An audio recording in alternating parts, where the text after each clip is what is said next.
বন্ধু মনে পড়ে না রে আগের সেই আড্ডাগুলার কথা? কত আড্ডা দিতাম আমরা একসাথে।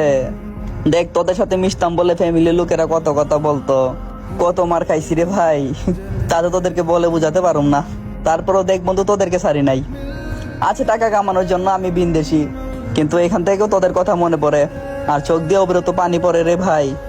দেখ ভাই, তোদের সাথে কাটানো কিছু মুহূর্ত আছে যেটা কখনো ভুলার মতন না। রাত করে একসাথে বাড়ি ফিরতাম, হাতে হাত ধরে চলতাম। মনে আছে আমাদের বেশিরভাগ খেলা কিন্তু তোর জুমার নামাজের পরে হতো। জুমার সময় নামাজটা আদায় করার পর পরে আমরা চলে যেতাম একসাথে আমাদের সেই মাঠটাই, যেখানে যাওয়ার পর পরে আমরা খেলা শুরু করতাম। খেলা শেষ করার পর পরে চলে যেতাম চাচার ওই চায়ের দোকানে।